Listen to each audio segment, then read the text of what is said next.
औज़ुबिल्लाहि मिनश्शैतानिर्रजीम बिस्मिल्लाहिर्रहमानिर्रहीम। अस्सलाम वालेकुम ख़वातीन व हज़रात, आप देख रहे हैं द नॉलेज टीवी और मैं हूँ बाबरा शराज।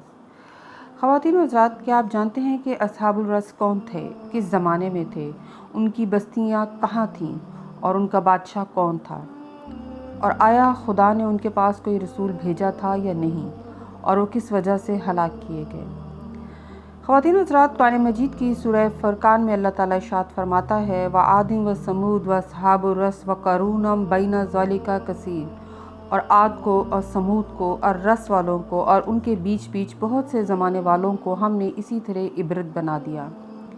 इमाम हुसैन अलैहिस्सलाम से रिवायत है कि हज़रत अमीरुल मोमिनीन की खिदमत में उनकी कत्ल से 3 दिन पहले बनी तमीम के सरदारों में से एक शख्स जिसका नाम उमरो था हाजिर हुआ और अर्ज़ करने लगा, या अमीरुल मोमिनीन, मुझे इतला दीजिए कि अस्हाबुल रस कौन थे, किस ज़माने में थे, उनकी बस्तियां कहाँ थीं, उनका बादशाह कौन था, और आया खुदा ने उनके पास कोई रसूल भेजा था या नहीं, और वो किस वजह से हलाक किए गए। क्योंकि मैं किताब खुदा में उनका ज़िक्र तो पाता हूँ लेकिन उनका किस्सा नहीं पाता। जनाब अमीरुल मोमिनीन ने फरमाया कि तूने वो बात मुझसे पूछी है कि तुझसे पहले किसी ने मुझसे नहीं पूछी, और मेरे बाद कोई तुझसे ये बात बयान भी ना करेगा सिवाय इसके कि मुझसे ही रिवायत करे। फिर आपने फरमाया कि अस्हाबुर रस का किस्सा ये है कि वो एक कौम थी जो दरख्त सनूबर की परस्तिश किया करती थी, जिसको शाह दरख्त भी कहते हैं, और उसको हज़रत नूह के बेटे याफस ने एक चश्मे के किनारे पर लगाया था। उस चश्मे का नाम रोशाब था, और बाद तूफ़ान नूह ये दरख्त पैदा हुआ था, और ये अस्हाबुर रस इसलिए मशहूर हुए कि उन्होंने अपने नबी को इसमें ज़िंदा दफन कर दिया था।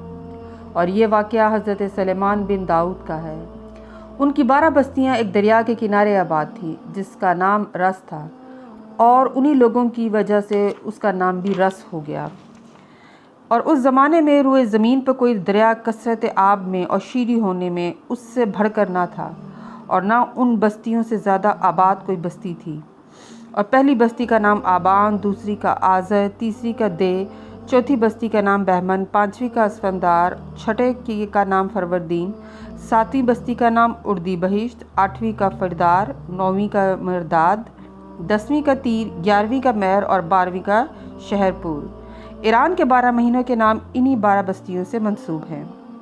इनमें सबसे बड़ी बस्ती का नाम असफंदारन था, और उसी में अब उनका बादशाह रहता था, जिसका नाम तरकूज़ बिन आबूर बिन यारश बिन साजर बिन नमरूद बिन कनान था। ये नमरूद वही है जो इब्राहीम के मुकाबिल हुआ था, और उसी असफंदारन में ही वो दरख्त सनूबर और चश्मा था, और बाकी हर बस्ती में उन्होंने उसी के बीज को लेकर बो लिया था, जिससे बड़े बड़े दरख्त पैदा हो गए थे। और इस चश्मे का और उसमें से जो नहरें निकाली थी उन सब का पानी उन्होंने हराम करार दे दिया था।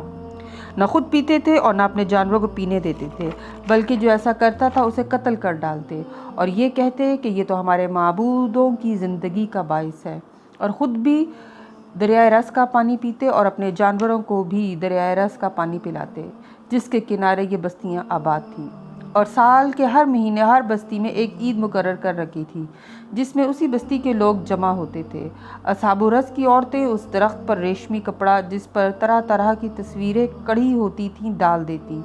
फिर वो लोग उस दरख्त के लिए बकरियां और गायें लाकर भेंट करते थे, और दरख्त की कुर्बानी के लिए उनको ज़िबा करते थे, और लकड़ियाँ लाकर आग रोशन करते थे और कुर्बानी का गोश्त उसमें डाल देते। फिर जिस वक़्त इन कुर्बानियों का धुआं और उनके जलने की चरांद हवा में फैलती और आसमान के और उनकी नज़र के माबैन हायल हो जाती थी, तो सब के सब उस दरख्त के लिए सजदा करते और गिड़गिड़ा कर कहते थे, ए हमारे माबूद, तू हमसे राज़ी हो जा। और शैतान आकर उस दरख्त की टहनियों को हिलाता था, और उसके तने में से लड़कों की सी आवाज़ से चीख कर कहता था, ए मेरे बंदो, मैं तुमसे राज़ी हूँ, बस दिल खुश रखो और आंखें ठंडी। उस वक्त वो लोग सजदे से सर उठाते और शराबें पीते और ढोल बजाते। बस जब उनकी कुफर की मुद्दत तौलानी हो गई तो खुदा ने यहूद इब्ने याकूब की औलाद में से एक नबी को उनकी हदायत के लिए भेजा। उन्होंने मुद्दत तक तबलीग की, मगर उन लोगों ने पैरवी ना की। एक दिन उनकी बड़ी बस्ती की ईद आ गई। नबी खुदा ने तंग दिल होकर उनके लिए बद्दुआ की, जिसकी वजह से सब दरख्त सूख गए। जब सुबह हुई तो उन्होंने दरख्तों को सूखा पाया, बहुत ही हरासां और नाउम्मीद हुए। सभी नबी खुदा के कत्ल पर मुत्तफिक हो गए और गहरा कुआं खोद कर अपने नबी को उसमें ज़िंदा दफन कर दिया और मार डाला। उस पर अल्लाह की जानिब से ऐन ईद के रोज़ उन पर अजाब आ गया। नागहा तेज सुर्ख आंधी नमूदार हुई, जिसे देखकर सब के सब खौफजदा हो गए और एक दूसरे से लिपटने लगे। फिर ज़मीन उनके नीचे गंधक बनकर तपने लगी और एक काले रंग की बदली उन पर छा गई, जिससे इन लोगों पर भड़कते हुए अंगारे पड़ने लगे। बस उनके बदन इसी तरह पिघल गए जिस तरह आग में सीसा गुदाख्ता होता है।